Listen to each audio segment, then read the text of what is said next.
with another video Irish Park reaction channel। तो guys my name is Hasam और आज इस वीडियो पे रिएक्शन होने वाला है कि मतलब ऐसे गुप्त जो वेपन है इंडिया ने मतलब वो लीक आउट हो गए हैं। इसमें ब्रिटेन और इसराइल भी हराना गया है कि इतनी ज़बरदस्त रेंज के जो सब मरीन है वो मतलब अंडर सी वो उन भेजी हुई थी पहले ही। तो देखते हैं कि इस वीडियो में क्या है, तो देख के ही पता चलेगा। तो वीडियो देखते हैं। वीडियो स्टार्ट करते हैं without any delay. Let's get back into the video guys. 1 2 3। हथियारों का बड़ा खुलासा। पहले खुलासे से ब्रिटेन और चीन हुए हैरान, तो वहीं दूसरे से इजराइल को लगा बड़ा झटका, क्योंकि भारत ने बनाया इजराइल से ताकतवर योद्धा।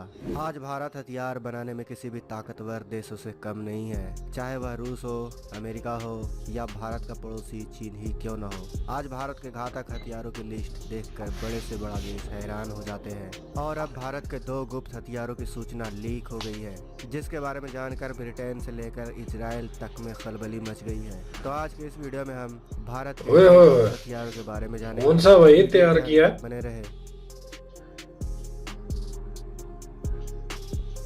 दोस्तों, आपको तो पता ही होगा कि आईएनएस अरिहंत को एशिया का सबसे खतरनाक सबमरीन में से एक माना जाता है। यह भारत का ऐसा योद्धा है जिसने दुश्मन का बचना नामुमकिन कर दिया है। इसके आने के बाद ही भारत न्यूक्लियर ट्राइड देश बना था। यही वजह है कि इसको न्यूक्लियर ट्राइड सबमरीन, साथ ही समुद्र में तैरता हुआ समुद्री बेस भी कहा जाता है। लेकिन दोस्तों, यह सबमरीन तो कुछ भी नहीं। भारत ने अब समुद्र में अपना एक और समुद्री योद्धा को उतार दिया है। भारत के इस योद्धा के बारे में कहा यह जा रहा है कि यह एक ऐसा शिकारी है जो पलक झपकते दुश्मन को तबाह कर देगा, और उसका नाम है S4। यह न्यूक्लियर सबमरीन है। आपको बता दें कि भारत ने अभी हाल ही में जिस पनडुब्बी को लॉन्च किया है उसके बारे में बताया यह जा रहा है कि यह भारत के गुप्त हथियारों में से एक है, क्योंकि भारत ने इसे समुद्र में कब उतारा है इसकी जानकारी किसी को भी नहीं थी। आपको याद होगा दोस्तों कि पिछले दिसंबर में भारत ने परीक्षणों की एक टेस्ट सीरीज लॉन्च किया था। आपको बता दें कि भारत ने उन दिनों 28 दिनों के भीतर ही 12 हथियारों का परीक्षण कर डाला था, जिसमें मिसाइल,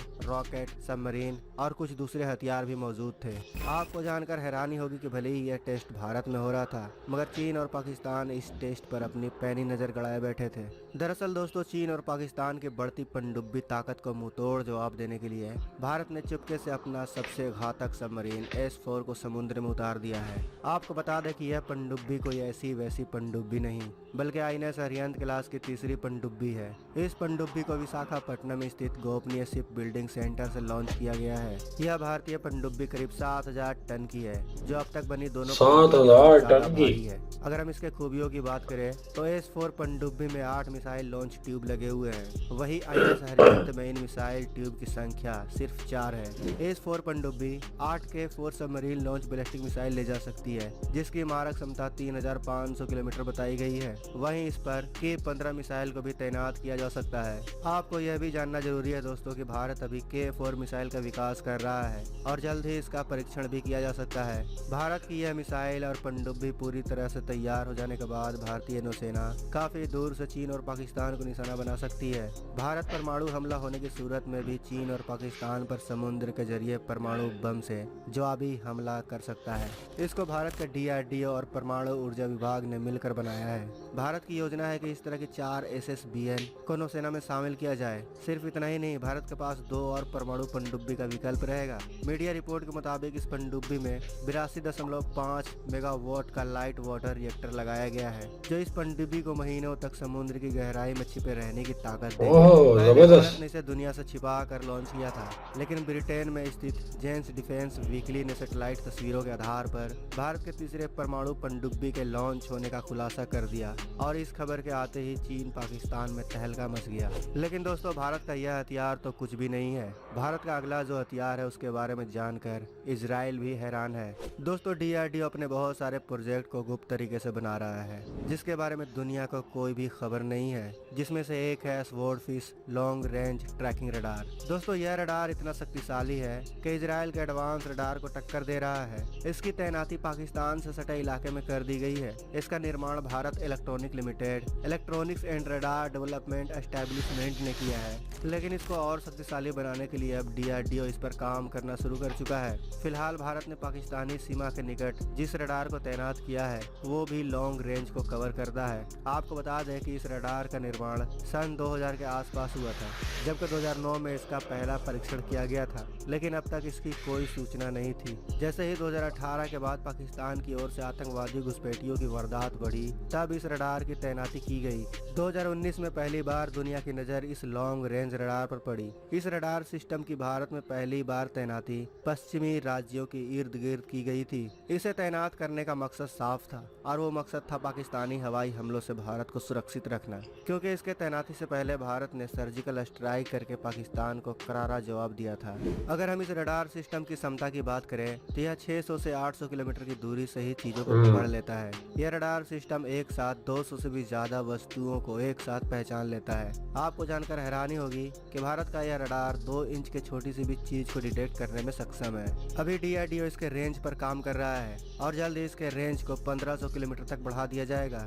इन्हीं सब क्षमताओं को देखते हुए कहा यह जा रहा है कि भारत का यह रडार इजरायली रडार से कम नहीं है। दोस्तों, ऐसे तो DRDO कई गुप्त हथियारों पर काम कर रहा है, लेकिन उसकी जानकारी लोगों को नहीं है, और जिसकी जानकारी लोगों को मिल जाती है तब लोग तो क्या दुनिया उस हथियार के बारे में जानकर चौंक जाती है। तो दोस्तों, भारत के इन 2 हथियारों के बारे में जानकर आपको कैसा लगा, जबरदस्त यार, बॉक्स में अवश्य बताएं। काफी टेक्नोलॉजी पे काम अच्छी लगी हो तो जरूर इनके चैनल को लाइक करें, सब्सक्राइब। ये थी गाइस आज की वीडियो। अगले गाइस ये थी आज की वीडियो। जैसा कि आपने देखा कि इंडिया ने वो सबमरीन तो पहले थी, मगर इसका जो तजर्बा किया कि मतलब इसको कोई भी डिटेक्ट नहीं कर पाया। मतलब वो काफ़ी देर से समुंदर के नीचे चली गई हुई थी और किसी को पता नहीं था। मतलब चाइना इतना मतलब आगे बनता है, आगे मतलब उसको भी नहीं पता चल सका। और ये रडार से या सैटेलाइट से पता चला है ब्रिटेन को कि ये मतलब इंडिया के पास ये मामलात हैं। मतलब ये न्यूक्लियर जो सबमरीन है वो है, इसको पता नहीं क्या कहते हैं, मेरे जहन से निकल गया। तो उन्होंने इसको किया तो दुनिया के सामने आ गया है, मतलब कि मतलब इतनी ज़बरदस्त चीज़ों पे काम चल रहा है।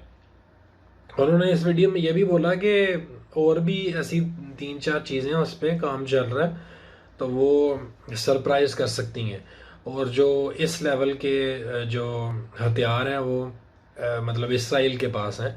उसके बाद इंडिया इसराइल भी हैरान हो गया कि इंडिया के पास इतने ज़बरदस्त ये जो मतलब अंडर सी के वेपन्स हैं कि मतलब किसी को भी पता नहीं चल सका, और इतने स्ट्रॉन्ग है। और रडार का उन्होंने बताया कि 1500 किलोमीटर तक उसकी रेंज है। जब ये मामलात ख़राब होने शुरू हुए तो उसके बाद उन्हें वो लगाना पड़ा। तो मैं कहता हूँ कि वाकई यार वैसे अगर देखा जाए तो चाइना इस मामले में आ गया, US है, और उसके बाद रशिया वो भी आ गया इन मामले में। मतलब वो लोगों को सेल करते हैं, मतलब अपने जो भी मामलात बनाते हैं, हथियार बनाते हैं, वो सेल करते हैं। तो जैसे कि इंडिया ने भी बनाए पीछे ब्राह्मोस, तो वो फिलीपाइंस को उन्होंने वो दिया। तो इसी तरह बहुत सारी ऐसी चीज़ें जिस पे अभी काम चल रहा है। तो जैसे वो दुनिया के सामने आएंगी तो और भी लोग जो है वो मतलब परेशान होंगे कि ऐसी ऐसी ज़बरदस्त चीज़ें हैं इंडिया के पास। तो आपका गाइस क्या कहना है इस बारे में, और कौन कौन सी चीज़ों पे काम चल रहा है इस हवाले से, जितने भी वेपन्स हैं आप ज़रूर कमेंट सेक्शन में बताइएगा। और ये जो न्यूज़ लीक हुई है इसके बारे में आपका क्या कहना है ज़रूर कमेंट सेक्शन में बताइएगा। ये थी गाइस आज की video. Till then take care of yourself, bye bye.